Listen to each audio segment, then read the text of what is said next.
ചേട്ടാ നമസ്കാരം. നമസ്കാരം.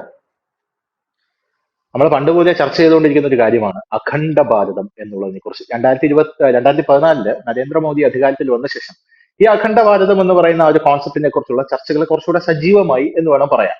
കാരണം ഭാരതം പണ്ട് ഇപ്പൊ കാണുന്ന ആ ഭൂപടം മാത്രമായിരുന്നില്ല. പാകിസ്ഥാൻ ഉണ്ടായിരുന്നു, അഫ്ഗാനിസ്ഥാൻ ഉണ്ടായിരുന്നു, മ്യാൻമർ ഉണ്ടായിരുന്നു, ഭൂട്ടാൻ ഉണ്ടായിരുന്നു, നേപ്പാൾ ഉണ്ടായിരുന്നു, ശ്രീലങ്ക ഉണ്ടായിരുന്നു, എന്തൊക്കെ തായ്ലൻഡ് ഉണ്ടായിരുന്നു, ആ, ബംഗ്ലാദേശ് ഉണ്ടായിരുന്നു. അങ്ങനെ പല ഭാഗങ്ങൾ ചേർന്ന് നമ്മളെ ഭാരതം വിശ്വഗുരു എന്നുള്ളൊരു കോൺസെപ്റ്റ് ഉണ്ടല്ലോ. ഇപ്പൊ ഇന്തോനേഷ്യ ഉണ്ടായിരുന്നു. ഇന്തോനേഷ്യയിലാണല്ലോ നമ്മുടെ രാമായണത്തിലെ ബാലി കയറാൻ മലയൊക്കെ. അതാണ് ഇപ്പൊ ബാലി എന്ന പേരിൽ അറിയപ്പെടുന്നത്. അതായത് ബാലി ആർക്കും പരാജയപ്പെടുത്താൻ പറ്റില്ല. ബാലി ആരെങ്കിലും പോരിന് വന്നാൽ ബാലിയിൽ നിന്ന് രക്ഷപ്പെടാൻ ഈ ബാലി കയറാൻ മലയിലാണ് ഇവർ ഓടി അഭയം പ്രാപിക്കുന്നത്, സുഗ്രീവനൊക്കെ. അപ്പോ ബാലിക്ക് അങ്ങോട്ട് കയറാനും പറ്റില്ല, ഒരു ശാപം കിട്ടിയിട്ടുണ്ട്. അത് കയറി കഴിഞ്ഞാൽ തല പൊട്ടിത്തെറിക്കുക, അങ്ങനെ എന്തോ ഒരു ശാപം. അതൊക്കെ ഐതിഹ്യമാണ്, കോൺസെപ്റ്റുകളാണ്. അപ്പോ നമുക്ക് ഈ ഒരു എന്താ പറയുക, നമ്മുടെ രാമസേതു ശ്രീലങ്കയിലോട്ടാണ് കിടക്കുന്നത്. അപ്പോ ഈ ഒരു കോൺസെപ്റ്റിൽ നിന്ന് നമുക്ക് മനസ്സിലാകും നമ്മുടെ ഈ ഭൂമി എന്ന് പറയുന്നത് യഥാർത്ഥത്തിൽ ഈ നമ്മളിപ്പോ ഇരിക്കുന്ന ഈ ഭൂമി മാത്രമല്ല, മറിച്ച് എന്താണ്, നമ്മുടെ ഈ സംസ്കാരത്തിന്റെ പല സ്ഥലങ്ങളും തട്ടിച്ചു നോക്കുമ്പോൾ അത് പല രാജ്യങ്ങളിലായി ഇപ്പൊ വ്യാപിച്ചു കിടക്കുകയാണ്. ഇപ്പൊ പാകിസ്ഥാനിലാണ് നമ്മുടെ തക്ഷശിലയോ അങ്ങനെ എന്തോ ഒരു യൂണിവേഴ്സിറ്റി അവിടെ ഉണ്ടായിരുന്നു. പിന്നെ നമ്മുടെ ഒരുപാട് ഇമ്പോർട്ടന്റ് ആയിട്ടുള്ള പല പല അമ്പലങ്ങൾ പാകിസ്ഥാനിലാണ്. നമ്മുടെ ശാരദാപീഠം പാക്കതീന കശ്മീരിലാണ്. ബംഗ്ലാദേശിൽ ഇമ്പോർട്ടന്റ് ആയിട്ടുള്ള അമ്പലമുണ്ട്. ശ്രീലങ്കയിൽ രാവണന്റെ കോട്ടയുണ്ട്. അപ്പൊ രാമായണത്തിന്റെ ഒരു ഇതിലാണ് ഞാൻ ഇത് പറയുന്നത് കേട്ടോ. അപ്പോ ഈ അഖണ്ഡ ഭാരതം നമുക്ക് തിരിച്ചു പിടിക്കണം. ഇതൊരു വ്യാമോഹമല്ലേ എന്ന് പല ആൾക്കാരും ഈ RSSകാരോടും ഈ ഓൺലൈനിൽ കമന്റ് തൊഴിലാളികളോടും ഒക്കെ ചോദിച്ചിരുന്നു. നിങ്ങൾക്ക് വേറെ പണിയില്ലേ, ഇതൊക്കെ ഒരു വ്യാമോഹമല്ലേ ചോദിച്ചിരുന്നു. അതൊരു വ്യാമോഹമല്ല, അത് RSSന്റെ ഒരു സ്വപ്നത്തിൽ പെടുന്ന ഒന്നാണ് എന്നാണ് ആ സമയത്തൊക്കെ ഇവർ പറഞ്ഞുകൊണ്ടിരുന്നത്. എനിക്ക് വ്യക്തിപരമായിട്ട് അറിയില്ല കേട്ടോ, ഇവർ പറയുന്നു എന്ന് ഈ കമന്റ് തൊഴിലാളികൾ തന്നെ പലയിടത്തും കമന്റ് ചെയ്ത് ഞാൻ കണ്ടിട്ടുള്ളതാ. ഞാൻ വ്യക്തിപരമായിട്ട് RSSന്റെ വലിയ വലിയ മുതിർന്ന നേതാക്കളോടൊന്നും ഇത് ചോദിച്ചിട്ടുമില്ല. എന്തായാലും ഇപ്പോ നമ്മുടെ കാലാവസ്ഥാ നിരീക്ഷണ കേന്ദ്രം 1875 തുടങ്ങിയ കാലാവസ്ഥാ നിരീക്ഷണ കേന്ദ്രത്തിന്റെ ഒരു വാർഷികം വരുന്നുണ്ട്. 150 കൊല്ലമായി അത് സ്റ്റാർട്ട് ചെയ്തിട്ട്, ബ്രിട്ടീഷുകാരുടെ കാലത്ത് സ്റ്റാർട്ട് ചെയ്തതാണ്. ഈ കാലാവസ്ഥാ നിരീക്ഷണ കേന്ദ്രം 150 കൊല്ലത്തിന്റെ ആ ഒരു വാർഷികം ആഘോഷിക്കാനായി അഖണ്ഡ ഭാരതത്തിലെ സകല രാജ്യങ്ങളെയും നമ്മുടെ ഭാരതം തിരിച്ചുകൊണ്ട് നമ്മുടെ മണ്ണിലേക്ക് കൊണ്ടുവരികയാണ്. അതായത് പാകിസ്ഥാൻ പ്രധാനമന്ത്രിയെ വിളിച്ചിട്ടുണ്ട്, പുള്ളിക്കാരൻ വരുമെന്നും പറഞ്ഞിട്ടുണ്ട്. ശ്രീലങ്ക, മ്യാൻമർ, ബംഗ്ലാദേശ് എനിക്കറിയില്ല, പിന്നെ നമ്മുടെ അങ്ങനെ നേപ്പാൾ, അങ്ങനെ പല ആൾക്കാരെയും വിളിച്ചിട്ട് കത്തയച്ചിട്ടുണ്ട്. അതായത് നിങ്ങൾ എല്ലാവരും സന്നിഹിത രാജ്യം. കാരണം 1875 ബ്രിട്ടൻ ഭരിക്കുമ്പോൾ ഇത് അഖണ്ഡ ഭാരതമായിരുന്നു, നമ്മൾ പിരിഞ്ഞിട്ടില്ല. പിന്നീട് 47 ആണല്ലോ ബംഗ്ലാദേശ് പോകുന്നത്, പാകിസ്ഥാൻ പോകുന്നത്, അങ്ങനെ അങ്ങനെ പല പല സ്പ്ലിറ്റുകളും ഉണ്ടാകുന്നത്. അപ്പോ എന്താണ് തീർച്ചയായിട്ടും തോന്നുന്നത് ഈ അഖണ്ഡ ഭാരതത്തെ കുറിച്ച്? നമ്മൾ ആ ഒരു കോൺസെപ്റ്റ് നമ്മൾ ഇപ്പോഴും തലയിലേറ്റി നടക്കുന്നതിൽ എന്തെങ്കിലും ഒരു അർത്ഥമുണ്ടോ? അതേ ഇവര് പറയുന്നത് പോലെ നമ്മുടെ നരേന്ദ്രമോദി ഒരു ദൈവദൂതനായി ഭാരതം മുഴുവൻ ഒന്നിപ്പിക്കാനായി വീണ്ടും അവതരിച്ചിരിക്കുകയാണ്? അല്ല, ഇത് RSSന്റെ പൊതുപരിപാടികൾ നടക്കുമ്പോൾ അതിന്റെ പിന്നെ ഉയർത്തുന്ന ഒരു ബാക്ക്ഗ്രൗണ്ടിൽ ഈ അഖണ്ഡ ഭാരതം കാണാൻ കഴിയും. ആ ഒരു അഖണ്ഡ ഭാരതത്തിന്റെ ഒരു ബാനർ ഉയർത്തിയിട്ടാണ് പല പരിപാടികളും നടത്തുന്നത്. ഒരു അഖണ്ഡ ഭാരതം RSS രൂപീകൃതമാകുന്ന 1925-ലാണ്. നമ്മൾ രാജ്യം സ്വതന്ത്രമായിട്ടില്ല. 1947-ലാണ് ഒരു സ്വാതന്ത്ര്യം കിട്ടുന്നത്. അപ്പോഴും നമ്മൾ ഇന്ത്യ എന്ന് പറയുന്ന ഒരു പൂർണ്ണമായി ഇപ്പൊ കാണുന്ന ഇന്ത്യയുടെ ഒരു രൂപമായിരുന്നില്ല. അതൊക്കെ പിന്നീട് നാട്ടുരാജ്യങ്ങളൊക്കെ പിന്നീട് കൂട്ടിച്ചേർക്കുകയും ഏതാണ്ട് ഒരു 54 കൂടിയാണ് നമ്മൾ ഇപ്പൊ കാണുന്ന ഒരു ഭൂപടത്തിലേക്ക് എത്തുന്നത്.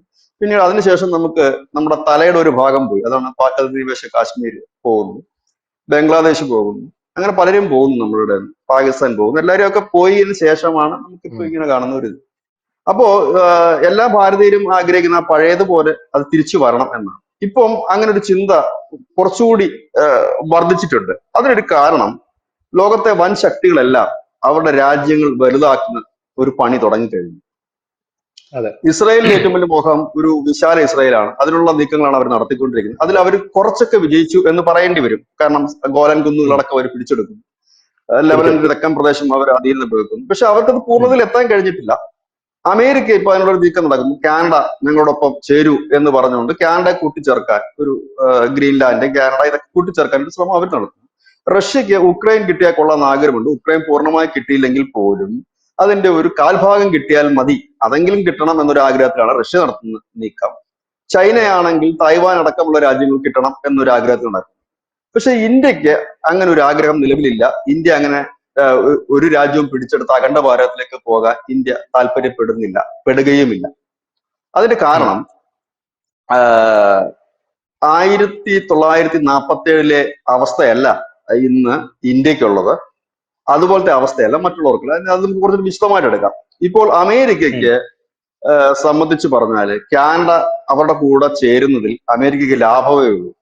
ഇതിനകത്ത് ഇപ്പോൾ ഉം, നമ്മുടെ ജിയോ പൊളിറ്റിക്സ് എല്ലാം മാറി. ഈ 2025 എത്തി നിൽക്കുമ്പോൾ RSS എന്ന് പറയുന്ന സംഘടനയ്ക്ക് 100 വർഷം തികയുന്നു. 100 വർഷം മുമ്പ് അവർ പറഞ്ഞൊരു കാര്യം 100 വർഷം ആകുമ്പോൾ അതിന്റെ ജിയോ പൊളിറ്റിക്സ് മുഴുവൻ മാറിക്കഴിഞ്ഞിരിക്കുന്നു. കാനഡ ഉം. കിട്ടിക്കഴിഞ്ഞുള്ള ലാഭം അമേരിക്കയ്ക്ക് എന്താന്ന് വെച്ചാൽ കാനഡ വലിപ്പം കൂടിയ ഒരു രാജ്യമാണ്. ജനസംഖ്യ അതെ കുറവാണ്. അതെ. ആ വലിപ്പത്തിനനുസരിച്ചുള്ള ജനസംഖ്യയില്ല. അതുപോലെ ക്രൂഡ് ഓയിൽ ഉം, ശേഖരത്തിന്റെ ഒരു വലിയ ക്രൂഡ് ഓയിൽ ശേഖരമുണ്ട്. അതവിടെ ക്രൂഡ് ഓയിൽ അതായത് പെട്രോളിയം ഉൽപ്പന്നങ്ങൾ ഉൽപ്പാദിപ്പിക്കുന്നുണ്ട്. അതുകൂടാതെ അനവധി പ്രകൃതി വിഭവങ്ങളുള്ള രാജ്യമാണ്. അതായത് നിലവിലത്തെ സ്ഥിതിയിൽ അമേരിക്കയ്ക്ക് കാനഡയോടെ കിട്ടിക്കഴിഞ്ഞാൽ അമേരിക്കയ്ക്ക് സൂപ്പറാണ്. അത് അവരുടെ ഒരു വലിയ വരുമാന സ്രോതസ്സായിട്ട് കാനഡ മാറും. ഇതേ സിസ്റ്റം തന്നെയാണ് റഷ്യക്ക്. ഉക്രൈൻ കിട്ടിക്കഴിഞ്ഞാൽ ഉം. ഉക്രൈനിലും ഇതേപോലെ വലിയ ഈ ഇരുമ്പുരുക്ക് ഖനികളുണ്ട്. ഈ ഖനികളുണ്ട്, പെട്രോളിയം ഇതുണ്ട്. ആ യുക്രൈനും ചെറിയ രാജ്യമല്ല, വലിയ രാജ്യമാണ്. ജനസംഖ്യ അതെ അതെ അതെ. കുറവാണ്. നമ്മൾ എപ്പോഴും അതാണ് നോക്കുന്നത്. അത് റഷ്യക്ക് കിട്ടിക്കഴിഞ്ഞാൽ അവർക്ക് അതുകൊണ്ടാണ് റഷ്യക്ക് അതിന്റെ കുറച്ചെങ്കിലും കിട്ടിക്കഴിഞ്ഞാൽ അവർക്ക് സന്തോഷമുള്ള ഒരു കാര്യമാണ്. ചൈനയെ ഉം. സംബന്ധിച്ച് തായ്വാൻ അടക്കം അല്ലെങ്കിൽ മലേഷ്യ അടക്കമുള്ള രാജ്യങ്ങൾ കിട്ടിയാൽ അവർക്ക് സന്തോഷമാണ്. കാരണം നല്ല ഹോങ്കോങ്ങും ഇൻകമുള്ള തായ്വാനും രാജ്യം. വിയറ്റ്നാമും ചൈന തായ്വാൻ പിടിക്കാൻ ശ്രമിക്കുന്നുണ്ട്. അല്ല, കാരണം ഇതെല്ലാം ഇൻകമുള്ള രാജ്യങ്ങളാണ്. ടൂറിസം മേഖലയിലായാലും മറ്റു മേഖലയിലൊക്കെ ഇൻകമുള്ള രാജ്യം. അപ്പോൾ ഇവിടെ നമ്മളെ സംബന്ധിച്ച് നമുക്ക് ഈ ബംഗ്ലാദേശും പാകിസ്ഥാനും ഒക്കെ കിട്ടിയിട്ട് ഒരു ഗുണവുമില്ല. കാരണം ഒരു ഗുണവുമില്ല എന്ന് പറയാൻ കാരണം ബംഗ്ലാദേശിന്റെ ജനസംഖ്യ 18 കോടിയാണ്. 56,000 ചതുരശ്ര കിലോമീറ്റർ കിടക്കുന്ന ഒരു കൊച്ചു രാജ്യം. അതായത് വളരെ വലിയ ജനസംഖ്യയാണ് ബംഗ്ലാദേശ് കിടക്കുന്നത്. ആ ജനസംഖ്യ ആ ഒരു കൊച്ചു രാജ്യവും ഈ പറയുന്ന 18 കോടി ജനവും കൂടെ നമ്മുടെ കൂടെ ചേർന്ന് നമുക്ക് ഒരു ഗുണവുമില്ല. പിന്നെ ദോഷം മാത്രമേ ഉള്ളൂ. ഈ ദോഷം മാത്രമേ ഉള്ളൂ. ഇനി പാകിസ്ഥാന്റെ കാര്യം എടുക്കുക. നാളെ പാകിസ്ഥാനികൾ എല്ലാം കൂടെ പറയുകയാണ് ഞങ്ങൾ ഇന്ത്യയോടൊപ്പം ചേരാൻ തയ്യാറാണ്, ഞങ്ങൾ ഇന്ത്യക്കാരാണ് എന്ന് പറഞ്ഞാൽ പോലും നമ്മൾ എടുക്കില്ല അവരെ. കാരണം ആ രാജ്യത്തും ജനസംഖ്യ 25 കോടിയാണ്. അവിടുത്തെ ജനന നിരക്ക്, അതായത് ഒരു ഫാമിലിക്ക് ശരാശരി 3.5 കുട്ടികൾ വീതമുണ്ട്. അതൊരിക്കലും നിൽക്കാൻ പോകുന്നില്ല. അപ്പം ഈ 3.5 കോടി വെച്ച് ഇങ്ങനെ കൂടിക്കൊണ്ടിരിക്കുന്ന ജനസംഖ്യ വളരെ വലുതാകും. അവിടെയും നമുക്ക് ഒരു ഗുണവുമില്ല. അവിടെ നമ്മൾ ആ രാജ്യം നമുക്ക് കിട്ടിയത് കൊണ്ട് കാശിന്റെ പ്രയോജനം നമുക്കില്ല എന്നുള്ളതാണ്. മൂന്നാമത്തെ ഒരു കാര്യം എന്ന് പറഞ്ഞു കഴിഞ്ഞാൽ ഈ രണ്ട് രാജ്യങ്ങൾ കഴിഞ്ഞ് അഫ്ഗാനിസ്ഥാനാണ്. അറിയാമല്ലോ, അവിടെ 40 കോടിയാണ് ജനസംഖ്യ. 43 കോടി ജനസംഖ്യ. ഉം. അത് കിട്ടിയിട്ട് നമുക്ക് ഒരു കാര്യവും നിലവിലില്ല. കാരണം അവിടെ ഒരു ഇൻഫ്രാസ്ട്രക്ചർ പോലും ഇല്ലാതെ കിടക്കുന്ന ഒരു രാജ്യമാണ്. ഈ രാജ്യങ്ങളൊക്കെ നമ്മുടെ രാജ്യത്തോട് കൂടിച്ചേർന്ന് കഴിഞ്ഞാൽ നമുക്ക് ബാധ്യതയല്ലാതെ ഒരിക്കലും നമുക്ക് അത് മുമ്പോട്ട് പോകാൻ കഴിയില്ല. കാരണം നമ്മൾ തന്നെ ഓൾറെഡി 140 കോടി ജനമുണ്ട്. പക്ഷെ നമുക്ക് എന്ന് പറഞ്ഞു കഴിഞ്ഞാല് നമ്മുടെ രാജ്യം വലുതായത് കൊണ്ട് നമുക്കത് വലിയ പ്രശ്നമില്ല. പക്ഷെ ഇതുങ്ങളൂടെ വന്ന് കഴിഞ്ഞാല് കുറെ ബാധ്യതകൾ വരുമെന്നല്ലാതെ ഇവര് വരുന്ന സ്ഥലവും കൊണ്ട് ഒരു പ്രയോജനമില്ല. അതായത് നമുക്ക് ഒരു ഒരു ഗുണമില്ലാത്ത കുറെ സ്ഥലം കിട്ടുന്നത് പോലെയേ ഉള്ളൂ. എന്നാൽ ഈ ജനവും ഉണ്ട്. ഈ ജനത്തിന് നമ്മൾ പിന്നെ തീറ്റിപ്പോരേണ്ടി വരുമെന്നല്ലാതെ ഈ ബംഗ്ലാദേശിൽ നിന്ന് നമുക്ക് പക്ഷേ ഇന്ത്യയും ആ, രാജ്യത്തിന്റെ വലിപ്പം കൂട്ടാൻ വേണ്ടിയുള്ള ശ്രമം ആരംഭിച്ചു കഴിഞ്ഞിട്ടുണ്ട്. അത് എങ്ങനെയെന്ന് ചോദിച്ചാൽ ഇസ്രയേലിന്റെ മാതൃകയിലാണ് ഇന്ത്യ രാജ്യത്തിന്റെ വലിപ്പം കൂട്ടുന്നത്. ഇസ്രയേൽ എന്താണ് ഉം. ചെയ്തത്? അവരുടെ ഏറ്റവും വലിയ സ്വപ്നം വിശാല ഇസ്രയേലാണ്. അതിനകത്ത് ലെബനൻ പൂർണ്ണമായിട്ട് വരും, പാലസ്തീൻ പൂർണ്ണമായിട്ട് വരും, സിറിയ പൂർണ്ണമായിട്ട് വരും. അങ്ങനെയുള്ള പക്ഷെ അവർ ചെയ്തത് എന്താണ്? അവർക്ക് പ്രധാനം ആവശ്യമുള്ള ഇടം മാത്രമാണ് അവര് ഇപ്പോൾ ക്യാപ്ചർ ചെയ്ത് തുടങ്ങുന്നത്. ലെബനന്റെ തെക്കൻ പ്രദേശം മതി, അതിന്റെ ആവശ്യമുള്ളൂ. കാരണം ഈ കുറച്ച് നാളായിട്ട് ഈ ഇസ്രായേലിൽ ലോകത്തെമ്പാടുമുള്ള ജൂതന്മാരും ഇസ്രായേലികളുമായിട്ടുള്ള പൗരന്മാരെല്ലാം ഇസ്രായേലിലെ പൗരത്വത്തിന് വേണ്ടി അപേക്ഷിച്ച് തുടങ്ങിയിട്ടുണ്ട്. അവരെല്ലാം കൂടെ ഉം. കുടിയിരുത്താനും അവർക്കെല്ലാം ജീവിച്ചു പോകാൻ ഇത്രയും മതി, സേഫാണ്. ഗോലൻ കുന്നുകളും സിറിയയിൽ നിന്നും വേണ്ട ഭാഗങ്ങൾ മാത്രം മതി, ഗാസ മാത്രം മതി. അല്ലാതെ മുഴുവൻ എടുത്തു വെച്ചിട്ട് ഈ ബാധ്യതകൾ ഏറ്റെടുക്കണ്ട. അങ്ങനെ എല്ലാവരും ലാഭത്തിന് വേണ്ടി തന്നെയാണ് പ്രവർത്തിക്കുന്നത്. അപ്പോൾ ഇന്ത്യക്കും വലിയ ഒരു പ്ലാൻ ഉണ്ട്. ആ പ്ലാൻ എന്ന് പറഞ്ഞാൽ ബംഗ്ലാദേശ് നമുക്ക് പൂർണ്ണമായി നമുക്ക് വേണ്ട, പകരം ചിക്കനൊക്കെ ഒന്ന് വലുതാക്കണം. ചിറ്റഗോങ് ഉം. കിട്ടണം. കാരണം ചിറ്റഗോങ്ങിൽ നിന്നാണ് നമ്മൾ കപ്പൽ സർവീസ് മറ്റും തോന്നുന്നത്. ആ ചിറ്റഗോങ് കിട്ടുക ഒന്ന്. ഉം. പാകിസ്ഥാൻ ആണെങ്കിൽ നമുക്ക് പ്രത്യേകിച്ച് ഗുണമൊന്നുമില്ല പാകിസ്ഥാൻ കിട്ടിയിട്ട്. കിട്ടിയാൽ ഗുണമുണ്ട്. എവിടെയെന്ന് വെച്ചാൽ പാകിസ്ഥാന്റെ ഈ സിന്ധ് പ്രവിശ്യ വഴി ഒരു കര നമുക്ക് കിട്ടിയാൽ ഇറാനുമായി നമുക്ക് ബന്ധപ്പെടാം. പക്ഷെ ഒരു കാര്യമുണ്ട്, ഈ അതെ സിന്ധ് അതെ. പ്രവിശ്യയിൽ നമ്മൾ തുടങ്ങി ഒരു ലൈൻ അങ്ങോട്ട് ഇറാന്റെ ബോർഡറിലേക്ക് ഒരു ലൈൻ പിടിക്കുമ്പോൾ അവിടെയാണ് ഗദ്ദാർ തുറമുഖം കിടക്കുന്നത്. ആ ഗദ്ദാർ തുറമുഖം ചൈനയ്ക്ക് അത് ചൈനയുടെ കൊടുത്തിരിക്കുകയാണ് ഇപ്പൊ കയ്യിലാണ്. പാകിസ്ഥാൻ. ചൈനയുടെ കയ്യിലാണ്. അപ്പൊ അത് കിട്ടിയാൽ മാത്രമേ നമുക്ക് ഗുണമുള്ളൂ. പക്ഷെ നമുക്ക് അതിന്റെ ആവശ്യമില്ല. പക്ഷെ ഉം. പാക് അധിനിവേശ കാശ്മീർ നമുക്ക് കിട്ടിയേ മതിയാവൂ. ഒന്ന് നമ്മുടെ പ്രദേശമാണത്. അല്ല, പാക് അധീന രണ്ട് കാശ്മീര് നമുക്ക് രണ്ട് ഇതുണ്ടല്ലോ. ഒന്ന് നമുക്ക് അതുവഴി നമുക്ക് മിഡിൽ ഈസ്റ്റിലോട്ട് ഒരു ഖൈബർ ഇടനാഴി വഴി നമുക്കൊരു തുരങ്കം അല്ല ഒരു ഇടനാഴിയുണ്ട്. പിന്നെ വഖാൻ ഇടനാഴി വളരെ ഇമ്പോർട്ടന്റ് ആയിട്ടുള്ള ഒരു ഇടനാഴിയാണ്. കാരണം അഫ്ഗാനിസ്ഥാൻ ഉണ്ട്. വഴി നേരെ മുകളിലോട്ട് കയറി നമ്മുടെ തജിക്കിസ്ഥാൻ വഴി അസർബൈജാൻ ടച്ച് ചെയ്ത് മോസ്കോയിലോട്ട് പോകുന്നു വഖാൻ ഇടനാഴി. ഈ പോകുന്ന രണ്ട് വഴിയുണ്ട്. ഇടനാഴിയാണ് അവിടെ കിടക്കുന്നത്. അതെ തന്ത്രപ്രധാനമായിട്ടുള്ള ഒരു പ്രദേശമാണ്. അത് അതെ നമുക്ക് അതെ, എന്തായാലും കിട്ടിയേ പറ്റൂ. തന്ത്രപ്രധാന മേഖല. അത് നമുക്ക് കിട്ടിയേ പറ്റൂ. അപ്പം നമ്മളിപ്പോ ചെയ്തുകൊണ്ടിരിക്കുന്ന പണി പിഒക്കെ തിരിച്ചു പിടിക്കുക, അതിനുള്ള നീക്കങ്ങളാണ് നടന്നുകൊണ്ടിരിക്കുന്നത്. രണ്ടാമത്തെ കാര്യം, ഒരുപക്ഷെ ഈ ഒരു എക്സ്റ്റൻഷൻ ബംഗ്ലാദേശിന്റെ ഭാഗത്ത് നിന്ന് ഇപ്പൊ ഈ അരക്കൻ ആർമിയൊക്കെ സെന്റ് പീറ്റേഴ്സ് ആ ദ്വീപ് പിടിച്ചെടുത്തത് കൊണ്ട്, സെന്റ് മാർട്ടിൻ ദ്വീപ് പിടിച്ചെടുത്തത് കൊണ്ട് ഉം. അതുൾപ്പെടെയുള്ള ഇന്ത്യയുടെ മോഹം കഴിഞ്ഞ ദിവസങ്ങളിൽ ധനുഷ് തന്നെയാണ് തോന്നുന്നു ആ വാർത്ത ചെയ്തത്. അമിത്ഷാ പറഞ്ഞ കാര്യം, ചിറ്റഗോങ്ങിൽ കൂടെയാണ് ഇനി ഞങ്ങളുടെ അതെ അതെ അതെ അതെ. ഷിപ്പിംഗ് നടക്കാൻ പോകുന്നത് എന്നുള്ളത്. അപ്പൊ ആ ഒരു ലക്ഷ്യത്തിലാണ് ഇന്ത്യ നീങ്ങുന്നത്. പിന്നെ മറ്റൊന്ന്, പാകിസ്ഥാനെ നമുക്ക് ആവശ്യമില്ലാത്തതുകൊണ്ട് നമ്മൾ അത് വിടുന്നു. അപ്പം ഈ രണ്ട് കാര്യങ്ങൾ നമ്മളോടൊപ്പം ചേർന്ന് കഴിഞ്ഞാൽ നമ്മുടെ അഖണ്ഡ ഭാരതം ഏതാണ്ട് പൂർത്തിയായി. കാരണം അല്ല, നമുക്ക് ഇതിൽ വേണ്ടതെല്ലാം ഉണ്ട്. വേറൊരു സംഭവം കൂടെ ഉണ്ട്. അതായത് ഞാൻ ഇതിൽ കാണുന്ന ഒരു ആംഗിൾ പറഞ്ഞോട്ടെ. ഈ ഉം, കഴിഞ്ഞ ദിവസം ഇസ്രായേൽ പറഞ്ഞൊരു സംഭവമുണ്ട്. ഇന്ത്യ എന്ന് പറയുന്ന രാജ്യത്തിനെ കണ്ട് നമ്മൾ വിസ്മയിക്കുകയാണെന്ന് പറഞ്ഞിട്ടുണ്ട്. സംഭവം എന്ന് പറഞ്ഞാൽ ഇപ്പൊ നരേന്ദ്രമോദി പറഞ്ഞൊരു കാര്യമുണ്ട്. ഇസ്രായേൽ എന്ന് പറയുന്ന രാജ്യം എന്തിനാണ് ഇത്രയധികം ഫൈറ്റർ ജെറ്റുകൾ ആൾക്കാരെ കൊന്നൊടുക്കി ഇത്രയും ഭീകരമായിട്ടുള്ള രക്തരൂഷിതമായിട്ടുള്ള കലാപങ്ങൾ നടത്തുന്നത്? ഇവർക്കിത് നയതന്ത്രത്തിലൂടെ പരിഹരിച്ചുകൂടെ എന്നാണ് നമ്മുടെ നരേന്ദ്രമോദി പറഞ്ഞത്. കാരണം പുള്ളി ഇതിന്റെ ഒരു കിങ് ആണ്, നയതന്ത്രത്തിന്റെ ഒരു കിങ് എന്ന് പറഞ്ഞാല്. അപ്പോ ഇസ്രായേൽ കഴിഞ്ഞ ദിവസം പറഞ്ഞത് ഈ രണ്ട് തരത്തിൽ നമുക്ക് ഡീൽ ചെയ്യാൻ പറ്റും. ഹാർഡായിട്ടും ഡീൽ ചെയ്യാൻ പറ്റും, സോഫ്റ്റ് ആയിട്ടും ഡീൽ ചെയ്യാൻ പറ്റും. ഇന്ത്യ ഡീൽ ചെയ്യുന്നത് സോഫ്റ്റ് നയതന്ത്രത്തിലൂടെയാണ്. അത് ഞങ്ങളെ അത്ഭുതപ്പെടുത്തുന്നു എന്നാണ് പറയുന്നത്. നമുക്ക് എന്ത് പ്രശ്നങ്ങൾ ഉണ്ടായിരുന്നാലും ആ പ്രശ്നങ്ങൾ ഉണ്ടാക്കുന്ന രാജ്യങ്ങൾ പിന്നീട് ശിഥിലമാകുന്ന കാഴ്ചയാണ് നമുക്ക് കാണാനായിട്ട് സാധിക്കുന്നത്. അതൊരു വലിയ അത്ഭുതം തന്നെയാണ്. കാരണം ഇന്ത്യ അത് ഡീൽ അത് നരേന്ദ്രമോദിയുടെ മാത്രം കഴിവാണെന്നും അല്ല ഞാൻ പറയുന്നത്. അത് നമ്മുടെ വിദേശകാര്യമന്ത്രി ജയശങ്കർ, നമ്മുടെ അജിത് ഡോവൽ, ഒരു വലിയൊരു ടീം ഇന്ത്യയിൽ അതിനുവേണ്ടി ഗംഭീരമായിട്ട് പ്രവർത്തിക്കും. കാരണം കൃത്യമായിട്ട് ഓരോരോ സ്ഥലങ്ങൾ, സമയങ്ങൾ, എന്താണ് ആ രാജ്യത്ത് നടക്കാൻ പോകുന്ന കാര്യങ്ങൾ എന്നുള്ളത് കൃത്യമായിട്ട് രാജ്യത്ത് വട്ടം കൂടി ഇന്ന് അപ്ഡേറ്റ് ചെയ്ത് ഇനി അവിടെ എന്ത് ചെയ്യണം എന്നുള്ള കാര്യങ്ങൾ പറയുന്നത്. അപ്പൊ ഇസ്രായേലിന് അവരുടെ സ്ഥലങ്ങൾ അങ്ങോട്ടും ഇങ്ങോട്ടും പിടിച്ചെടുക്കുമ്പോൾ എനിക്ക് തോന്നുന്നത് ഇന്ത്യക്ക് ചുറ്റുമുള്ള രാജ്യങ്ങളെ നമ്മൾ ഈ സോഫ്റ്റ് നയതന്ത്രത്തിലൂടെ ചെയ്യാൻ പോകുന്നത് ആ രാജ്യങ്ങളെ ആ രാജ്യങ്ങളെ ശിഥിലമാക്കുക എന്ന് പറഞ്ഞാൽ നമ്മളൊന്നും ചെയ്യേണ്ട ആവശ്യമില്ല. കാരണം അവർ ശിഥിലമാവാൻ റെഡി ആയിട്ട് നിൽക്കുകയാണ്. നമ്മൾ ഒരു തള്ളും കൂടെ കൊടുക്കുക എന്നുള്ളത് മാത്രം. ഉദാഹരണം പാകിസ്ഥാനിൽ ഇപ്പോ കലാപം നടക്കുക. അത് തന്നെ PTIയുടെ കലാപം. ബലൂചിസ്ഥാനെയൊക്കെ പിരിച്ചു കഴിഞ്ഞാൽ പാകിസ്ഥാനും ബലൂചിസ്ഥാനും വേറൊരു രാജ്യം പിരിച്ചു കഴിഞ്ഞാൽ അവർ ഇന്ത്യയുമായിട്ട് ഒരു നല്ല ബന്ധത്തിൽ വരും എന്നാണ് എനിക്ക് മനസ്സിലാവുന്നത്. ഇപ്പൊ അഫ്ഗാനിസ്ഥാൻ വന്നല്ലോ. അഫ്ഗാനിസ്ഥാൻ നമ്മളുമായിട്ട് നല്ല ബന്ധമാണ്. ബലൂചിസ്ഥാന് വേറൊരു രാജ്യമായി കഴിഞ്ഞാൽ അവർ നമ്മളുമായിട്ട് നല്ലൊരു ബന്ധത്തിലാവും. അപ്പുറത്ത് മ്യാൻമർ രണ്ടാമതൊരു രാജ്യമായി കഴിഞ്ഞാൽ ആ മ്യാൻമർ, ആ രണ്ടാമത്തെ അറക്കൻ ആർമിയുടെ രാജ്യം, നമ്മളുമായിട്ട് നല്ലൊരു ബന്ധമാവും. അതായത് നമുക്ക് ചുറ്റുമുള്ള ശത്രു രാജ്യങ്ങളെല്ലാം നമ്മൾ രണ്ട് രാജ്യങ്ങളാക്കി മാറ്റുകയാണ്.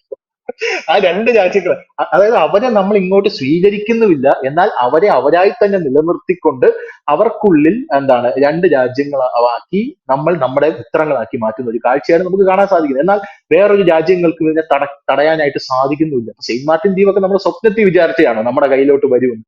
ആ അത് അമേരിക്ക ആ ദ്വീപ് ലക്ഷ്യമിടുന്നു, അതുകൊണ്ടാണ് ബംഗ്ലാദേശിൽ വലിയ രീതിയിലുള്ള കലാപം ഉണ്ടായെന്ന് വിചാരിച്ചപ്പോൾ ഞാൻ പറഞ്ഞു ആ ദ്വീപിന് എന്താ ഇത്ര പ്രത്യേകത, അത് ചോക്ക് പോയിന്റ് ആണെന്നൊക്കെ ഉള്ളത് ശരി തന്നെയാണ്. പക്ഷെ അത് ഇന്ത്യയുടെ കയ്യിലേക്ക് വരുമെന്ന് നമ്മൾ ഒരു സ്വപ്നത്തിൽ പോലും വിചാരിക്കുന്നില്ല. പക്ഷെ അവിടെയാണ് ആ ഒരു നയതന്ത്രത്തിന്റെ ശക്തി എന്ന് പറയുന്നത്. ഈ ഇസ്രായേലിന്റെ കേസിൽ നരേന്ദ്രമോദി പറഞ്ഞതാണ്. ഇസ്രായേൽ ഞെട്ടിപ്പോയി. നരേന്ദ്രമോദി വളരെ സിമ്പിൾ ആയിട്ട് പറഞ്ഞു, ഇതൊക്കെ നയതന്ത്രത്തിലൂടെ പരിഹരിക്കാവുന്നതേ ഉള്ളൂ എന്ന്. ഞാൻ രക്തരൂഷിതമായിട്ടുള്ള കരാർ. അപ്പൊ ഞാൻ ആലോചിച്ചു, ഇത് ഇസ്രായേലിന്റെ പ്രധാനമന്ത്രി സപ്പോസ് നരേന്ദ്രമോദിയാണെന്ന് ഇരിക്കട്ടെ, പുള്ളിക്കാരൻ സുഖമായിട്ട് നയതന്ത്രത്തിലൂടെ ഈസി ആയിട്ട് പരിഹരിക്കും. ഹമാസിന്റെ ഇത്രയും നേതാക്കളെ വധിക്കുകയോ പിടിക്കുകയോ എന്നുള്ളതൊന്നുമല്ല. യവന്മാർക്കൊന്നും എണീച്ച് നടക്കാൻ പറ്റാത്ത രീതിയിൽ നയതന്ത്രത്തിലൂടെ ഈ കാര്യം പരിഹരിച്ചു കൊടുക്കും എന്നാണ് എന്റെ മനസ്സ് പറയുന്നത്. അങ്ങനെയല്ലേ? അതായത് മുമ്പ് നമ്മുടെ ഒരു ചെസ് ചാമ്പ്യൻ ഉണ്ടായിരുന്നു നമ്മുടെ ഈ തമിഴ്നാട്ടിൽ നിന്ന്, മറന്നുപോയി ഞാൻ ആ ചാമ്പ്യൻ, ഒരു പ്രായം കുറഞ്ഞൊരു പയ്യൻ. പ്രജ്ഞാനന്ദ. അപ്പൊ അദ്ദേഹം സമ്മാനം കിട്ടിയപ്പോഴത്തേനും നരേന്ദ്രമോദി പറഞ്ഞത് നരേന്ദ്രമോദിക്ക് ഏറ്റവും ഇഷ്ടപ്പെട്ട ഗെയിം ചെസ്സാണ്. അദ്ദേഹത്തിന് ചെസ്, ഇപ്പൊ അദ്ദേഹത്തിന് നയതന്ത്രം കാണുമ്പോൾ എനിക്ക് പലപ്പോഴും ചെസ് കളിയാണ് ഓർമ്മ വരുന്നത്. കാരണം ഈ കഴിഞ്ഞ ദിവസം നമ്മളുടെ വിക്രം മിസ്ട്രി പോയിട്ട് അഫ്ഗാനുമായിട്ട് ഒഫീഷ്യൽ കൂടിക്കാഴ്ച നടന്നു. അതിന് അന്തർദേശീയ മാധ്യമങ്ങൾ ഇന്നലെ വൈകുന്നേരം കൊടുത്ത തലക്കെട്ട് എന്താന്ന് വെച്ചാൽ, ചൈനയ്ക്കും പാകിസ്ഥാനും ഷോക്ക് നൽകിക്കൊണ്ട് ഇന്ത്യ അഫ്ഗാനുമായിട്ട് ഒരു ബന്ധം സ്ഥാപിച്ചു. കാരണം അഫ്ഗാനുമായിട്ട് ആരും ബന്ധം സ്ഥാപിക്കാതെ അവരെ അകറ്റി നിർത്തുന്ന സമയത്ത് ഇന്ത്യ പൊടുന്നനെ അഫ്ഗാനുമായിട്ടൊരു വലിയ കണക്ഷൻ ഉണ്ടാക്കിയെടുക്കുകയാണ്. അതായത് നമ്മൾ ധനുഷ് പറഞ്ഞതുപോലെ തന്നെയാണ് ഈ ചെസ്സുകളിൽ നീക്കം പോലെ തന്നെയാണ്. അത് ഈ ചെക്ക് പറയുന്നതാണല്ലോ ഇതിന്റെ ഒരു ചെക്ക് പറയുമ്പോൾ അത് മാറ്റിയിട്ട് അതെ അതെ നമ്മൾ ആ എതിരാളിയെ കൊണ്ട് ചെക്ക് പറയിക്കുക എന്നുള്ളതാണ്. അപ്പോ ഈ അതെ. പാകിസ്ഥാൻ വലിയ പ്രശ്നങ്ങൾ ഉണ്ടായിക്കൊണ്ടിരിക്കുന്ന സമയത്ത് തന്നെ നമ്മൾ പെട്ടെന്ന് തന്നെ ചൈനയുമായിട്ട് നമ്മൾ അതിർത്തി പ്രശ്നങ്ങൾ പരിഹരിക്കുകയും റഷ്യയുമായി നമ്മൾ കൂടുതൽ അടുക്കുകയും പെട്ടെന്ന് ഒരു ഒരു ആരും പ്രതീക്ഷിക്കാതിരിക്കുന്ന സമയത്താണ് അഫ്ഗാനിസ്ഥാനായിട്ട് നമ്മൾ കൈ കൊടുക്കുന്നത്. അതായത് ഉം, പെട്ടെന്ന് അത് അവർക്കൊരു വലിയ ഷോക്കിംഗ് ആണ്. ആ ഒരു വലിയൊരു ഒരു ഉം, സംഭവമായിട്ട് മാറുന്നു. രണ്ടാമത്തെ കാര്യം, നമ്മൾ ഈ അടുത്ത കാലത്ത് ശ്രദ്ധിച്ചാൽ മനസ്സിലാകും, ഈ ഇപ്പോൾ നമ്മുടെ ചുറ്റോട് ചുറ്റും നടക്കുന്ന ഒരു കാര്യത്തിനും, അതായത് ഇപ്പോൾ കാശ്മീരിൽ നടക്കുന്ന ചില വളരെ എണ്ണത്തിൽ കുറവാണെങ്കിൽ പോലും നടക്കുന്ന ടെറർ അറ്റാക്കിലൊന്നും നരേന്ദ്രമോദി ഒരു കമന്റും പറയുന്നില്ല. ഒന്നും ബംഗ്ലാദേശിൽ നടക്കുന്ന പറയുന്നില്ല. സാധനത്തിലൊന്നും ഒരു കമന്റും പറയുന്നില്ല അദ്ദേഹം. കമന്റ് പറയുന്നില്ലെങ്കിലും ഇതിന്റെ ഒരു റിയാക്ഷൻ ഇവിടങ്ങളിലെല്ലാം നടക്കുന്നുണ്ട്. ഉം, ഹിന്ദുക്കളെ വലിയ രീതിയിൽ അറ്റാക്ക് ചെയ്തുകൊണ്ടിരിക്കുന്നു, ന്യൂനപക്ഷങ്ങൾക്ക് വലിയ പ്രശ്നം ചെയ്യുന്നു, ഇന്ത്യക്കെതിരെ വലിയ വെല്ലുവിളി വെച്ചു ബംഗ്ലാദേശ് പോകുമ്പോൾ പൊടും തന്നെ ഒരു അരക്കൻ ആർമി പ്രത്യക്ഷപ്പെടുകയാണ്. ഇന്ത്യ ഉം. ഒന്നും പറയുന്നില്ല, കേൾക്കുന്നു. ഇന്ത്യക്ക് അതിനകത്ത് റോൾ ഇല്ല എന്ന് തന്നെ നമുക്ക് അല്ല, പുറമേ ഒന്ന് കാണേണ്ടി അതില് വരും. അവര് അതില് വലിയൊരു വലിയൊരു പോയിന്റ് നമ്മൾ ഓർക്കേണ്ടത്, ആദ്യത്തെ അഞ്ച് അല്ലെങ്കിൽ ഒരു 8 കൊല്ലം ഈ മോദി എന്ന് പറയുന്ന നമ്മുടെ നാട്ടിലെ പ്രധാനമന്ത്രി സകല രാജ്യങ്ങളിലും ഓടി നടന്ന് ഇവിടെയൊക്കെ ബന്ധം സ്ഥാപിച്ചെടുത്തു. ഇപ്പം മോദി ഒന്ന് വെറുതെ ഇരുന്നാ മതി. അപ്പൊ അതാണ് അതിന്റെ പോയിന്റ് എന്ന് എനിക്ക് തോന്നുന്നത്. കാരണം ഇപ്പം റഷ്യയിലോട്ട് പോകുന്നത്, ഇപ്പം വ്ളാദിമിർ പുതിനുമായിട്ട് എന്തെങ്കിലും സംസാരിക്കണമെങ്കിൽ നമുക്ക് ബന്ധമില്ലെങ്കിൽ നരേന്ദ്രമോദി നേരിട്ട് പോകേണ്ടി വരും. മോദിക്ക് ഇപ്പം നമ്മുടെ നാട്ടിനകത്തെ കാര്യങ്ങൾ നോക്കിയാൽ മതി. ഇപ്പൊ അജിത് ഡോവലാ പോകുന്നത്. ഡോവലിന്റെ അടുത്ത് പറയും ഒന്ന് പോയി കണ്ടിട്ട് വരൂ എന്ന് പറയും. അപ്പൊ അജിത് ഡോവൽ എത്തുമ്പോൾ പുതിൻ ഹാപ്പിയാണ്. ഓക്കെ, മോദി എന്ത് പറഞ്ഞു, മോദി ഇങ്ങനെ പറഞ്ഞു, ഞാൻ ഇങ്ങനെ പറഞ്ഞു, പോയി പറഞ്ഞു. അതാണ് നയതന്ത്രത്തിന്റെ ഒരു ശക്തി എന്ന് പറയുന്നത്. അല്ല, ഈ നമ്മുടെ നരേന്ദ്രമോദി അധികാരത്തിൽ എത്തുന്നതിന് മുമ്പ് മിഡിൽ ഈസ്റ്റിന്റെ ഒരു വലിയ പവർ നമ്മുടെ രാജ്യത്തിന് ഉണ്ടായിരുന്നു. എണ്ണ തരുന്ന രാജ്യങ്ങളാണ് ഒരു തൊഴിൽ. അദ്ദേഹം എന്താണ് ചെയ്തത്? അദ്ദേഹത്തിന്റെ ഒന്നാം മോദി മന്ത്രിസഭയുടെ കാലത്ത് അദ്ദേഹം ചെയ്തത്, തെക്കൻ അമേരിക്ക പോലെ ഉള്ള രാജ്യങ്ങളിൽ നിന്ന് നമ്മൾ ക്രൂഡ് ഓയിൽ ചെറുതായിട്ട് ഇറക്കുമതി ചെയ്ത് തുടങ്ങി. അപ്പോഴും ഉം, ഈ GCC രാജ്യങ്ങൾ അപകടം മണത്തു തുടങ്ങി. പക്ഷെ പഴയ ഇന്ത്യ ആയിട്ടാണ് അവർ കണക്കൂട്ടിയത്, ഇനി വലിയ രീതിയിൽ പോയില്ല അത്. ഉം, പക്ഷെ നമ്മൾ ചെയ്തത് എന്താണ്? ഉം, പെട്ടെന്നാണ് നമ്മൾ ട്വിസ്റ്റ് ചെയ്തത്. അതിൽ നിർണായകമായി മൂന്ന് കാര്യങ്ങൾ പറയാതിരിക്കാൻ കഴിയില്ല. ഒന്ന്, റഷ്യയുമായിട്ടുള്ള നമ്മുടെ ഡീല് എണ്ണ വലിയ രീതിയിൽ ഇറക്കുമതി ചെയ്തു. അതിനു മുമ്പ് നമ്മളൊരു ഡീല് വെച്ച രാജ്യമുണ്ട്, UAE. UAE ഈ ഉം, ഈ ഒപ്പക്ക് രാഷ്ട്രങ്ങളാണ് എത്ര എണ്ണ ഓരോ രാജ്യം ഉത്പാദിപ്പിക്കണമെന്നും ഒക്കെ ഉള്ളതിന്റെ ഒരു കണക്ക് ഉം, കൊടുക്കുന്നത്. അപ്പൊ UAE-യുമായിട്ട് പോയിട്ട് നമ്മൾ ഡീല് വെച്ചിട്ട് പറഞ്ഞു, നിങ്ങൾ എത്ര എണ്ണ ഉണ്ടാക്കി ഉത്പാദിപ്പിച്ചാലും അതെല്ലാം ഞങ്ങൾ വാങ്ങിക്കോളാം, ഞങ്ങൾക്ക് ഇച്ചിരി വില കുറച്ച് തന്നാൽ മതി എന്ന് പറഞ്ഞു. അപ്പോൾ UAE ഒരു അപേക്ഷ ഈ ഒപ്പക് രാജ്യങ്ങൾക്ക് നൽകിയിട്ടുണ്ട്, ഞങ്ങൾക്ക് എണ്ണ ഉത്പാദനം കൂട്ടാനുള്ള ഒരു അനുമതി തരണം എന്നുള്ളത്. അപ്പൊ ഈ അടുത്ത് എനിക്ക് തോന്നുന്നത് ഈ ഈ തെരഞ്ഞെടുപ്പ് കാലത്ത് തന്നെയാണ് ഈ ഒപ്പക് രാഷ്ട്രങ്ങളുടെ ഒരു യോഗം കൂടിയിട്ട് അവര് UAE-ക്ക് എണ്ണ ഉത്പാദനം വർദ്ധിപ്പിക്കാനുള്ള അനുമതി കൊടുക്കുന്നു. ആ എണ്ണ ഉം, മുഴുവൻ വാങ്ങുന്ന ഇന്ത്യയാണ്. ഉം, മനസ്സിലാകുന്നുണ്ടോ? അതായത് ഉം, ഈ എണ്ണ നമ്മൾ പുറത്തുനിന്ന് റഷ്യയിൽ നിന്ന് ഉൾപ്പെടെ എടുക്കാൻ തുടങ്ങുന്നു. ആ എണ്ണ ശുദ്ധീകരിച്ച് നമ്മൾ യൂറോപ്യൻ രാജ്യങ്ങൾക്ക് നമ്മൾ തന്നെ വിൽക്കുന്നു. മലേഷ്യയിലും ഉം, സിംഗപ്പൂരിലും അടക്കം നമുക്ക് ഇത് ക്രൂഡ് ഓയിൽ ശുദ്ധീകരിക്കാനുള്ള സ്ഥാപനങ്ങൾ നമ്മൾ റെന്റിന് എടുക്കുന്നു. അങ്ങനെയൊക്കെ നമ്മൾ മുമ്പോട്ട് പോകുന്നതോടുകൂടി ആ മിഡിൽ ഈസ്റ്റിൽ ഉള്ള രാജ്യങ്ങൾ നമ്മളെ ഡിപ്പെൻഡ് ചെയ്യേണ്ട ഒരു സാഹചര്യം പല കാര്യങ്ങളിലേക്കും എത്തുന്നു. അതായത് അവിടുത്തെ ഉം, അപ്രമാദിത്വം പുള്ളി തീർക്കുന്നു. ഉം, പിന്നെയുള്ള പുള്ളിയുടെ മുമ്പിലുള്ള ഏറ്റവും വലിയ ലക്ഷ്യം അമേരിക്കയായിരുന്നു. ഈ ഉം, അമേരിക്കയെ എങ്ങനെ ഒതുക്കാം എന്നുള്ളതിലാണ് പിന്നെ ചിന്ത മുമ്പോട്ട് പോകുന്നത്. അത് വളരെ സിമ്പിൾ ആണെന്ന് മോദി തെളിയിക്കുകയും ചെയ്തിരുന്നു. കാരണം എന്താണ്? ഉം, റഷ്യയുമായി നമ്മൾ കൂടുതൽ അടുക്കുന്നു. ഒന്ന്, നമ്മൾ അമേരിക്കയുടെ കാര്യങ്ങൾ അവരുടെ കാര്യങ്ങളൊന്നും മൈൻഡ് ചെയ്യാതെ മുൻപോട്ട് പോകും. കാരണം ഇന്ത്യ വളർന്നു വരുന്ന ഒരു ഉം, വലിയ വിപണിയാണ്. അവിടേക്ക് മുൻപോട്ട് പോകുന്നു. ഇപ്പോഴും അമേരിക്കയെ സംബന്ധിച്ച് അവർക്ക് വലിയ ആശങ്ക ഉണ്ടാക്കുന്ന ഒരു കാര്യം, ഇന്ത്യയും ചൈനയും തമ്മിൽ പഴയ പോലത്തെ ശത്രുത ഇപ്പോഴില്ല. അതായത് ഉം, ഒരുപക്ഷെ ചൈനയ്ക്ക് ഒരു ചെറിയ വിപണി തുറന്നു കൊടുത്താൽ പോലും അത് അമേരിക്കയുടെ ആ ഒരു കച്ചവടത്തെ അത് ശരിക്കും ബാധിക്കും. ഒന്ന്, ഭയക്കുന്നു. രണ്ട്, റഷ്യയുമായിട്ട് നമ്മൾ നല്ല ടൈപ്പ് ആണെന്ന് മാത്രമല്ല, റഷ്യക്ക് വേണ്ട പ്രധാനപ്പെട്ട ചിപ്പുകൾ അടക്കമുള്ളവ നമ്മൾ കയറ്റുമതി ചെയ്യുന്നുമുണ്ട്. അതായത് കാനഡയൊക്കെ നമ്മൾ ഒരു പണ്ടത്തെ കാലത്താണെന്നുണ്ടെങ്കിൽ കാനഡ എന്തെങ്കിലും പറഞ്ഞാൽ ഇവിടെ കിടന്ന് വിറയ്ക്കുകയും മുട്ടിലഴുകുകയും ചെയ്യുകയാണെങ്കിൽ നമ്മൾ മൈൻഡ് ചെയ്യുന്നില്ല. എവിടെയോ പോകുന്നത്. കാരണം അവിടുന്ന് നമുക്കൊന്നും കിട്ടാനില്ല എന്നുള്ളതാണ്. കാരണം അവിടുന്ന് ഉം. നമുക്കിപ്പോ എന്തെങ്കിലും ഒരു കാര്യം കിട്ടിയിട്ട് വേണം ചെയ്യാൻ എന്നുള്ളത് ഇന്നിപ്പോ നമ്മളെ സംബന്ധിച്ചില്ല. ഇങ്ങനെ പോകുമ്പോൾ ലോകക്രമം തന്നെ അദ്ദേഹം മാറ്റിയെടുക്കുകയാണ്. ഈ മാറ്റിയെടുക്കുമ്പോഴൊക്കെ അതെ. അദ്ദേഹം ഇതിൽ ശ്രദ്ധിക്കേണ്ട ഒരു പോയിന്റ്, അദ്ദേഹം മേനി നടിച്ചിട്ടില്ല. ഞാനാണ് ഇങ്ങനെ ചെയ്തത്, ഞാൻ മറ്റേ വലിയ സംഭവമാണ് പുള്ളി ഇന്ന് വരെ പറഞ്ഞിട്ടില്ല. മോദി പറഞ്ഞിട്ടില്ല. ഇവർക്കെതിരെ ആക്രോശിച്ചിട്ടില്ല, നിങ്ങളെ തകർക്കുമെന്ന് പറഞ്ഞിട്ടില്ല. അതായത് പുള്ളി കൃത്യമായി ചെയ്യുന്നത്, ഒരു രാജ്യം നമുക്കെതിരെ തിരിയുന്നു എന്ന് കാണുമ്പോൾ ആ രാജ്യത്തിന് 4 വഴി കൂടെ പൂട്ടുക എന്നുള്ള തന്ത്രമാണ്. അതായത് അതെ അതെ യുദ്ധം ചെയ്തിട്ടല്ല, നയതന്ത്രപരമായി പൂട്ടുകയാണ്. അതായത് ഇപ്പൊ എണ്ണ നമുക്ക് തരുന്ന ഒരു രാജ്യം, നമ്മൾ വളരെ കാലമായിട്ട് ഈ ഒപ്പക് രാഷ്ട്രങ്ങളോട് ആവശ്യപ്പെട്ടിരുന്ന കാര്യമുണ്ട്, നിങ്ങൾ എണ്ണ ഉൽപാദനം കൂട്ടണം. അത് അവർ കേട്ടില്ല. രണ്ടാമത്തെ കാര്യം നമ്മൾ പറഞ്ഞൊരു കാര്യമുണ്ട്, നമ്മുടെ ഇന്ത്യൻ റുപ്പിയിലാക്കണം നിങ്ങൾ ഡീൽസ്, ഉം, ഡോളറിൽ നിന്ന് മാറ്റിയിട്ട്. അത് അവർ കേട്ടില്ല. ഉം, ഇപ്പോഴവരതെല്ലാം കേൾക്കുന്നുണ്ട്. സൗദി അറേബ്യ അതെ എന്താണ് ഡോളറിൽ നിന്ന് മാറ്റി UAE അടക്കമുള്ള രാജ്യങ്ങൾ ഇന്ത്യൻ റുപ്പീസിൽ കച്ചവടം നടത്താൻ തീരുമാനിക്കുന്നുണ്ട്. ഇപ്പം നമ്മൾ പറയുന്നതെല്ലാം അവർ കേൾക്കുന്നുണ്ട്. എന്ത് പറ്റി? അവർക്ക് ഉം, മനസ്സിലായി ഞങ്ങൾ ഇപ്പൊ എണ്ണ കൊടുത്തില്ലെങ്കിൽ അവർ വേറെ ഇടത്ത് നിന്ന് എണ്ണ വാങ്ങും. അത് മാത്രമല്ല, ഇനി ഒരു ഉം, 2030 ആകുമ്പോഴത്തേന് ഇന്ത്യയിൽ പെട്രോൾ വണ്ടികൾ എന്ന് പറഞ്ഞൊരു വണ്ടി ഇല്ല. ഓൾറെഡി ഡീസൽ ഉം, വണ്ടികൾ നിന്ന് കഴിഞ്ഞു. നിതിൻ ഗഡ്കരി വ്യക്തമായി കഴിഞ്ഞു, 2030 ഇന്ത്യയിൽ ഇനി പെട്രോൾ വാഹനങ്ങൾ ഇല്ല. അപ്പം അതുകൂടെ കഴിഞ്ഞു കഴിഞ്ഞാൽ ഈ എണ്ണ ഉൽപാദനത്തിന് നമുക്ക് വലിയ രീതിയിൽ അവരെ ആശ്രയിക്കേണ്ടി വരില്ല. ഇപ്പൊ നമുക്ക് മുമ്പോട്ട് പോകുന്ന ഡീൽസുമായിട്ട് മുമ്പോട്ട് പോകാൻ കഴിയും. അതുകൊണ്ട് എന്ത് പറ്റി? ഈ രാജ്യങ്ങൾ നമ്മളുമായിട്ട് കൂടുതൽ അടുക്കുന്നു, നമ്മൾ അവരുമായിട്ടും അടുക്കുന്നുണ്ട്. കാരണം എന്താണ്? മറ്റു തരത്തിലുള്ള ബിസിനസ്സുകൾ മുമ്പോട്ട് പോകുന്നുണ്ട്. ഇതാണ് ഉം. ഒന്നാമത്തെ ഒരു കാര്യം. നമ്മളെ എല്ലാ രാജ്യങ്ങൾക്കും ഇപ്പോൾ അനിവാര്യമായ ഒരു ഘടകം എന്താണെന്ന് ചോദിച്ചു കഴിഞ്ഞാൽ, ഈ കുറഞ്ഞ പൈസ ക്വാളിറ്റി ഉള്ള ഉൽപ്പന്നങ്ങളാണ് നമ്മുടേത്. ഇസ്രായേൽ ഇപ്പോൾ നമുക്ക് ഏതാണ്ട് 100 റോഡുകളുടെ, ചെറുതും വലുതുമായ 100 റോഡുകളുടെ ഒരു കൺസ്ട്രക്ഷനാണ് നമ്മുടെ ഇന്ത്യൻ കമ്പനികൾക്ക് നൽകിയിരിക്കുന്നത്. അതിനെക്കുറിച്ച് ഇസ്രായേൽ പറഞ്ഞ കാര്യം എന്തെന്ന് വെച്ച് കഴിഞ്ഞാല്, കുറഞ്ഞ ചെലവിൽ, അതായത് വലിയ പൈസ ഇല്ലാതെ നല്ല ക്വാളിറ്റിയുള്ള വർക്കുകളാണ് ഇന്ത്യൻ കമ്പനികളുടേത്. അതാണ് ഇന്ത്യൻ കമ്പനികളെ കൂടുതൽ പേര് വിശ്വസിക്കാനും ഒക്കെ ഉള്ള കാര്യം. ചൈനയെ സംബന്ധിച്ച് പറഞ്ഞാൽ റേറ്റ് കുറവാണ്, പക്ഷെ അതനുസരിച്ച് ക്വാളിറ്റിയും കുറവാണ്. എന്നാൽ അതെ അതെ യൂറോപ്പിലെ വലിയ വലിയ രാജ്യങ്ങളെ സമീപിക്കുമ്പോഴത്തേന് റേറ്റ് കൂടുതലാണ്. ക്വാളിറ്റി ഉണ്ടാകും, പക്ഷെ വലിയ രീതിയിലുള്ള റേറ്റ് ഉണ്ടാകും. ഇതാണ്, അതായത് ഈ ലാഭനഷ്ടങ്ങളോട് നോക്കിയിട്ടാണല്ലോ നമ്മൾ മുൻപോട്ട് പോകുന്നത്. അപ്പൊ ആ ഒരു അർത്ഥത്തിൽ നമ്മൾ നോക്കുമ്പോൾ സ്വാഭാവികമായിട്ടും നമ്മൾ പറയുന്ന പോലെ അഖണ്ഡ ഭാരതം എന്നുള്ളതല്ല ഇനി നമ്മുടെ കൺസെപ്റ്റ്. നമുക്ക് ആവശ്യമുള്ള രീതിയിൽ ഭാരതം വളരുക എന്നുള്ളതാണ്. അതായത് അഖണ്ഡ അതെ അതെ ഭാരതത്തിന് അതെ പകരം ശക്തമായ ഭാരതം എന്ന നിലയിലേക്ക് നമ്മൾ മാറുന്നു. അതായത് നമ്മൾ അതെ ലോകത്തെ നിയന്ത്രിക്കുന്നു. ഇപ്പൊ ചിറ്റഗോങ് തുറമുഖം വന്നു കഴിഞ്ഞാൽ ഈസി ആയിട്ട് അവിടെ നിന്നുള്ള ട്രേഡിങ്സ് നടക്കും. വടക്കിഴക്കൻ സംസ്ഥാനങ്ങളിലൊക്കെ വലിയ അതെ കുതിപ്പായിരിക്കും ഉണ്ടാകാൻ പോകുന്നത്. അതുപോലെ അതെ തന്നെ ഈ അഫ്ഗാന്റെ ഈ ഇടനാഴി വന്നു കഴിഞ്ഞാൽ നമുക്ക് ഈ ആരെയും നോക്കണ്ട. മിഡിൽ ഈസ്റ്റിലേക്കൊക്കെ നമ്മുടെ റോഡ് ഗതാഗതം, റെയിൽ ഗതാഗതം വളരെ സിമ്പിൾ. അതായത് പാകിസ്ഥാൻ ഒന്നുമല്ല എന്നുള്ള ഒരു സംഭവത്തിലേക്കും, ബംഗ്ലാദേശ് ഒന്നുമല്ല എന്നൊരു സംഭവം. ഇനി ഭാവിയിൽ അതെ വരാൻ പോകുന്ന ഒരു കാര്യം കൂടി ഞാൻ ഇവിടെ പറയാം.